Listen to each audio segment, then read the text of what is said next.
Germanton Hospital pioneers in world-class orthopedic, cardiology and multi-specialty care. Top 3 in Hyderabad, top 10 in South India. Attapur, Hyderabad. నమస్తే, welcome to Suman TV. ఎముకలు బలహీనం అయిపోవడం అనేది సాధారణంగా మనం వృద్ధాప్యంలో చూస్తూ ఉంటాం. కానీ ప్రస్తుత రోజుల్లో చూస్తున్నట్లయితే 40 సంవత్సరాలు దాటిన తర్వాతే ఎముకలు బలహీనం అయిపోవడం అనేది జరుగుతుంది. దీన్నే ఆస్టియోపొరోసిస్గా చెప్తూ ఉంటారు. సో ఇది వచ్చిన తర్వాత మన శరీరంలో చోటు చేసుకునేటువంటి మార్పులు ఏంటి, ఈ లక్షణాలు ఏ రకంగా కనిపిస్తాయి, ఎలా ఐడెంటిఫై చేసుకోవాలి అంటే దీనికి అందుబాటులో ఉన్నటువంటి ట్రీట్మెంట్ గురించి కూడా ఎక్స్ప్లెయిన్ చేసేందుకు మనతో పాటు ఉన్నారు డాక్టర్ సందీప్ విఠలా గారు, orthopedic and robotic joint replacement surgeon from Germanten hospital, Attapur. Hello sir. Hello అండి. సార్, ఆస్టియోపొరోసిస్, యాక్చువల్గా ఆస్టియోపొరోసిస్ అంటే ఏంటి, ఎముకల్లో ఏం జరుగుతుందో ఆస్టియోపొరోసిస్ మూలంగా? ఆస్టియోపొరోసిస్ అంటే మన బోన్లో కాల్షియం మినరల్స్ తగ్గడం వల్ల, సింపుల్ టర్మ్స్లో చెప్తున్నాను, బోన్స్ అనేవి వీక్ అవుతాయి.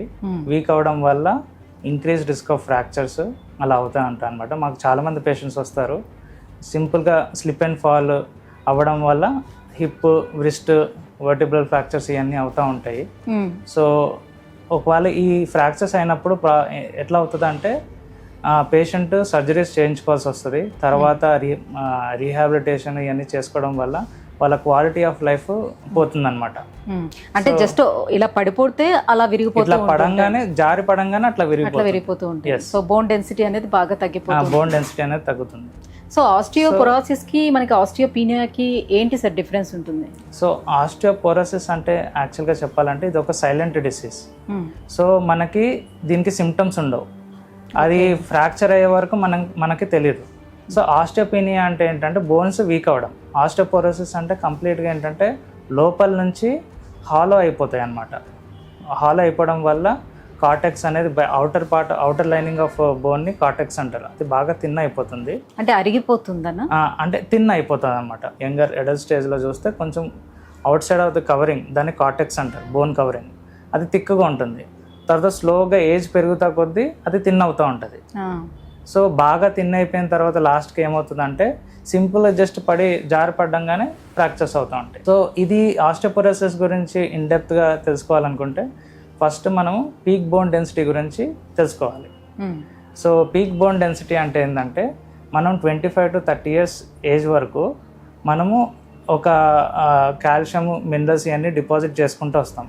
జస్ట్ ఫర్ ఎగ్జాంపుల్ మీరు సేవింగ్స్ బ్యాంక్ అకౌంట్ లాగా ఆలోచించండి. సో సేవింగ్స్ బ్యాంక్ అకౌంట్లో లైక్ ఫర్ ఎగ్జాంపుల్ మనము డిపాజిట్ చేసుకుంటూ వెళ్తాం 30 years వరకు. ఆ 30 years వరకు మన హైయెస్ట్ సేవింగ్స్ని రీచ్ అవుతాం. ఆఫ్టర్ ఆ 30 years తర్వాత మనం స్లోగా మన కాల్షియంని కాస్త స్లోగా కోల్పోతూ ఉంటాం అనమాట. సో చాలామంది అనుకుంటారు ఆస్టియోపొరోసిస్ 60 తర్వాతే స్టార్ట్ అవుతుంది అనుకుంటారు, కానీ మనం peak bone density highest savings ఎప్పుడైతే పొందామో అది 30 years వరకు, దాని తర్వాత నుంచి లూజ్ అవుతూనే ఉంటాం. అంటే మనం ఏం తీసుకున్నా కూడా 30 years వరకే ఆ బోన్స్ వరకు వెళ్తుంది. తర్వాత నుంచి ఇంకా స్లోగా మనం గ్రాడ్యువల్గా లాస్ అవుతూ ఉంటుంది, it's part of ageing. So మనం ఏంటంటే ఎవరైతే highest peak bone density achieve చేశారో వాళ్ళకి లోవర్ రిస్క్ ఆఫ్ ఫ్రాక్చర్స్ ఉంటాయి ఫ్యూచర్లో. ఎవరైతే తక్కువ అచీవ్ చేస్తారో అది వాళ్ళకి హయ్యర్ రిస్క్ ఆఫ్ ఫ్రాక్చర్స్ ఉంటాయి. సో ఇప్పుడు లేడీస్లో కామన్గా కనిపిస్తున్నటువంటి సమస్య థైరాయిడ్ కావచ్చు, PCOS, ఇవన్నీ ఎక్కువగా వస్తున్నాయి. సో వీటి మూలంగా కూడా బోన్ డెన్సిటీ అనేది తగ్గిపోతుంది, ఎఫెక్ట్ చూపిస్తుంది. సో ఉంటుంది. లేడీస్లో మోస్ట్ కామన్గా ఏంటంటే మెనోపాజ్ తర్వాత సోగా ఈస్ట్రోజన్ హార్మోన్స్ అన్నీ తగ్గుతాయి. దానివల్ల ఏంటంటే ఆస్టియోపొరోసిస్ అనేది ఫాస్ట్గా అవుతూ ఉంటాయి అన్నమాట. అండ్ ఇంకోటి ఏంటంటే సింపుల్ టర్మ్స్గా చెప్పాలంటే మనం డిపాజిట్స్ కంటే ఎక్కువ విత్డ్రావల్స్ చేస్తూ ఉంటే దాన్నే ఆస్టియోపొరోసిస్ అంటాం. సో మోస్ట్లీ లేడీస్లో కనిపిస్తుంది అని చెప్తున్నారు. లేడీస్లో ఇంకోటి ఏంటంటే తక్కువ పీక్ బోన్ డెన్సిటీ అచీవ్ చేస్తారు. అలాగే జెంట్స్లో కూడా ఎంతవరకు కనిపించే ఛాన్స్ ఉంటుంది, ఏ ఏజ్ నుంచి చూడొచ్చు అంటారు జెంట్స్లో? అయితే జెంట్స్లో ఇప్పుడు లైఫ్ స్టైల్ ఫ్యాక్టర్స్ కూడా ఒకటి ఉంటాయి. ఎక్సెసివ్ ఆల్కహాల్ కన్సంప్షన్, స్మోకింగ్ వల్ల కూడా కొంతమందికి, అండ్ ఎవరైతే పీక్ బోన్ డెన్సిటీ తక్కువ అచీవ్ చేస్తారో అండ్ ఎర్లీ స్టేజెస్ ఆఫ్ లైఫ్లో ఫిజికల్ యాక్టివిటీ లేకపోవడం వల్ల, వాటి వల్ల వాళ్ళ డెన్సిటీ తక్కువ ఉంటే వాళ్ళల్లో కూడా ఎర్లీ స్టేజెస్లో కనిపించే ఛాన్సెస్ ఉంటాయి.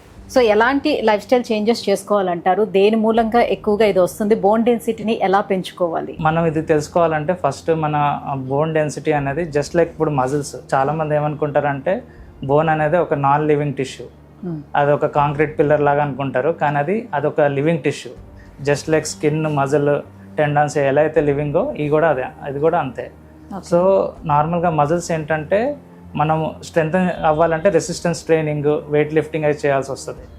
సో అలానే బోన్ కూడా ఏంటంటే వెయిట్ పడతా కొద్దీ బోన్ అనేది రీమోడల్ అవుతూ ఉంటుంది, న్యూ బోన్ ఫార్మేషన్ అవుతూ ఉంటుంది. అలా డెన్సిటీ పెరుగుతుంది బోన్లో.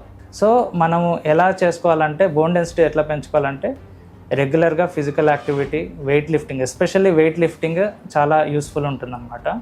వాకింగ్, కొంతమంది ఏజ్డ్ పీపుల్ ఉంటారు, జస్ట్ వాకింగ్, క్లైంబింగ్ స్టెప్స్, ఏదో రకంగా ఫిజికల్ యాక్టివిటీ చేసుకుంటే వాళ్ళకి స్లోగా ఏంటంటే విత్డ్రావల్స్ కొంచెం తక్కువ అవుతాయి. డిపాజిట్స్ పెంచుకోలేకపోయినా విత్డ్రావల్స్ తక్కువ అవుతాయి. సో ఇంకోటి కొన్ని న్యూట్రిషనల్ ఫ్యాక్టర్స్ కూడా ఉంటాయి, లైక్ ఇప్పుడు vitamin D deficiency, calcium deficiency అట్లా. సో వాళ్ళలో కూడా ఏంటంటే విత్డ్రావల్స్ ఎక్కువ అవుతాయి. సో ఇప్పుడు మన బాడీలో కాల్షియం లేదనుకోండి బ్లడ్లో, అది కాస్త ఏమవుతుందంటే బోన్ నుంచి తీసుకుంటుంది కాల్షియం, బోన్ నుంచి కాల్షియం తీసుకొని దానివల్ల విత్డ్రావల్స్ ఎక్కువ అవుతాయి బోన్ నుంచి. మన బోన్ బ్యాంక్ నుంచి విత్డ్రావల్స్ ఎక్కువ ఉంటాయి. సో అలా కాల్షియం అనేది తగ్గుతుంది. ఓకే. సో స్మోకింగ్, ఆల్కహాల్ కూడా ఇదంతా కూడా తగ్గించడం మంచిది, ఎక్సెసివ్ ఆల్కహాల్ కన్సంప్షన్. సో ఇప్పుడు వైటమిన్ డి తగ్గింది లేకపోతే కాల్షియం లేదు అని అంటే చాలా మంది ఇప్పుడు బయట నుంచి సప్లిమెంట్స్ అనేది ఎక్కువగా యూజ్ చేసేస్తూ వస్తున్నారు. ఈ సప్లిమెంట్స్ ఎక్కువగా తీసుకోవడం వల్ల కూడా బాడీ ఏమైనా డ్యామేజ్ అయ్యే ఛాన్సెస్ ఉంటుందా? వితౌట్ ఎనీ డాక్టర్ ప్రిస్క్రిప్షన్ కూడా వెళ్ళి సప్లిమెంట్స్ అనేది యూజ్ చేస్తున్నారు. డైరెక్ట్గా సప్లిమెంట్స్ వితౌట్ డాక్టర్ ప్రిస్క్రిప్షన్ తీసుకోకూడదండి. అండ్ ఇంకోటి ఏంటంటే విటమిన్ డి అనేది మనం బ్లడ్ టెస్ట్ ద్వారానే తెలుసుకోవాలి ఫస్ట్. అది కరెక్ట్గా నార్మల్ లిమిట్స్లో ఉంటే పర్లేదు, అదే కానీ డెఫిషియన్సీలో ఉన్నప్పుడే మనం ఇంజెక్షన్స్ కానీ సిరప్స్ కానీ తీసుకోవాల్సి వస్తుంది. సో అదే కానీ మనం తెలుసుకోకుండా, విటమిన్ డి డెఫిషియన్సీ తెలుసుకోకుండా కానీ తీసుకున్నామంటే సప్లిమెంట్స్, అది కాస్త కిడ్నీలో స్టోన్స్ రావడం కానీ హైపర్ విటమినోసిస్ అవుతుంది. సో అది మంచిది కాదు యాక్చువల్గా బాడీకి. సో మనం కరెక్ట్గా విటమిన్ డెఫిషియన్సీ అంటే బ్లడ్ టెస్ట్ ద్వారా తెలుసుకోవాలి. దాన్ని బట్టే మనం సప్లిమెంట్స్ ఎన్ని రోజులు వాడాలి అని అది డాక్టర్ ప్రిస్క్రైబ్ చేస్తారు. సో సార్, ఆస్టియోపోరోసిస్ అనేది సైలెంట్ కిల్లర్ అని మీరే చెప్తున్నారు. సో దాన్ని డయాగ్నోస్ చేయడం కష్టం అని అంటున్నారు. మరి ఎలా తెలుసుకోగలుగుతారు సో ఆస్టియోపోరోసిస్? సో మనం ఏంటంటే ఎర్లీగా డయాగ్నోస్ చేయాలి. లైక్ ఏంటంటే మనకు ఒక బోన్ టెస్ట్ ఉంటుంది, బోన్ మినరల్ డెన్సిటీ స్కాన్ అని, డెక్సా స్కాన్ అని ఉంటుంది. దాన్ని బట్టి మనకు తెలుస్తుంది అనమాట ఆస్టియోపీనియా, ఆస్టియోపోరోసిస్ అని. ఒకవేళ ఆస్టియోపోరోసిస్ అనుకున్నారు అనుకోండి, సో ఫస్ట్ మనం ఏంటంటే వాళ్ళకి ఎక్కడ విత్డ్రావల్స్ ఎక్కువ అవుతున్నాయి. సో వాళ్ళు ఫర్ ఎగ్జాంపుల్ స్మోకింగ్, ఆల్కహాల్ ఇవన్నీ కన్సూమ్ చేస్తే వాళ్ళని కొంచెం తగ్గించుకోవాలి. అండ్ మనం రిస్క్ ఫ్యాక్టర్ని అసెస్ చేస్తాం ఫస్ట్. లైక్ వాళ్ళ ఫ్యామిలీ హిస్టరీలో జెనెటిక్ హిస్టరీ ఉంటుంది, కొంతమందికి ఫ్యామిలీలో ఆస్టియోపోరోసిస్ ఉంటుంది. సెకండ్ థింగ్ ఏంటంటే females, age group more than 60 years. Third, nutritional deficiencies ఏమైనా ఉన్నాయా లేదా అని చెక్ చేస్తాము. ఇవన్నీ అసెస్ చేస్తాం అనమాట. సో తొందరగా ఫ్రాక్చర్స్ కాకుండా ఉండాలి అని అంటే ఈ మజిల్ స్ట్రెంథనింగ్ అనేది ఎంతవరకు సహాయపడుతుంది? యాక్చువల్గా మజిల్ స్ట్రెంథనింగ్ చేస్తే ఓవరాల్గా బాడీ అనేది కూడా బ్లడ్ సర్క్యులేషన్ పెరుగుతుంది. లైక్ మజిల్ స్ట్రెంథనింగ్ చేయడం వల్ల ఏంటంటే మన మజిల్స్ బోన్కి అటాచ్ అవుతాయి. సో స్ట్రెంథన్ చేస్తా కొద్దీ ఏమవుతుందంటే బ్లడ్ సర్క్యులేషన్ మజిల్స్తో పాటు బోన్స్కి కూడా ఇంక్రీజ్ అవుతుంది. దానివల్ల కాల్షియం డిపాజిట్స్, బోన్ కూడా మన స్ట్రెస్ అండ్ స్ట్రెయిన్కి రియాక్ట్ అయ్యి న్యూ బోన్ ఫార్మేషన్ అవుతుంది. దానివల్ల డెన్సిటీ పెరుగుతుంది అన్నమాట. సాధారణంగా పెద్ద ఏజ్ వాళ్ళు ఎవరైనా పడిపోయినా చేసినా కూడా ఆ ఏజ్లో ఎనీ సర్జరీస్ కావచ్చు, ఫ్రాక్చర్స్ కావచ్చు, ఇవి తొందరగా హీల్ అవ్వంటారు. ఎందుకని? సో ఆస్టియోపోరోసిస్కి జర్మన్ టన్లో మన దగ్గర ఉన్నటువంటి ట్రీట్మెంట్స్ ఏంటి? సో మేము పేషెంట్ని ఫస్ట్ మా దగ్గరకు వచ్చినప్పుడు కేర్ఫుల్గా సెలెక్ట్ చేస్తాం. పేషెంట్స్కి ఎవరికైతే ఆస్టియోపోరోసిస్ ఉందో వాళ్ళకి కొన్ని ఇంజెక్షన్ ట్రీట్మెంట్స్ ఉంటాయి. మనం ఏంటంటే విత్డ్రావల్స్ని తగ్గించడానికి ట్రై చేస్తాము. ఒకవేళ డెఫిషియన్సీస్ ఏమైనా ఉంటే కరెక్ట్ చేస్తాము. లైఫ్ స్టైల్ మోడిఫికేషన్స్ చేస్తాము. తర్వాత ఏమైనా ఉంటే పేషెంట్ బట్టి రీహాబిలిటేషన్ స్టార్ట్ చేస్తాం. అండ్ థర్డ్ థింగ్ ఏంటంటే కొన్ని ఇంజెక్షన్స్ ఉన్నాయి. విత్డ్రావల్స్ని తగ్గించడానికి ట్రై చేస్తాం. అండ్ డిపాజిట్స్ని, బోన్ బ్యాంక్లో డిపాజిట్స్ని పెంచడానికి ట్రై చేస్తాం.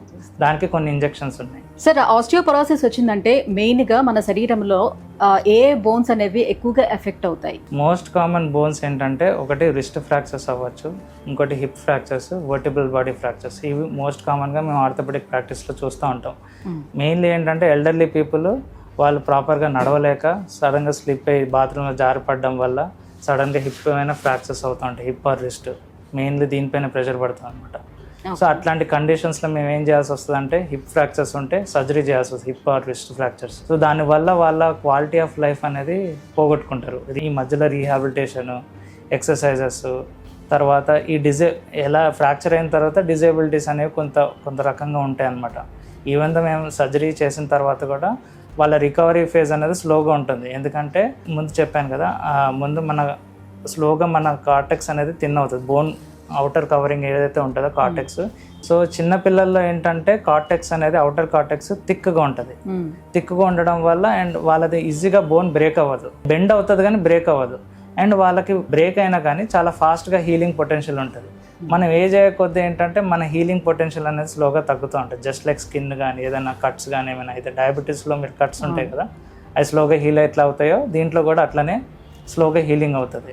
సో వాళ్ళకి ఎక్కువ టైం రీహాబిలిటేషన్ ఇవన్నీ అవసరం పడుతుంది. సో ఇప్పుడు మన బోన్ డెన్సిటీ పెంచుకోవటానికి మన ఫుడ్తో కూడా దాన్ని పెంచుకునే అవకాశం ఎంతవరకు ఉంటుంది? ఫుడ్తో అంటే మెయిన్గా మనం చూసుకోవాల్సింది కాల్షియం రిచ్ డైట్స్ తీసుకోవాలి, వైటమిన్ డి ఉంటే వైటమిన్ డి సప్లిమెంట్స్ అవి తీసుకుంటూ ఉండాలి. లైక్ ఈ బోన్ సూప్స్ ఇలాంటివన్నీ తీసుకుంటే మనకి ఫుల్గా బోన్ డెన్సిటీ అనేది పెరుగుతుంది అంటారు, ఇది ఎంతవరకు వాస్తవం అంటే? అంటే బేసికలీ ఇప్పుడు మన కాల్షియం ఒకవేళ మొత్తం మనకు ఒక 1000 to 1200 mg అడల్ట్కి కావాల్సి వస్తుంది.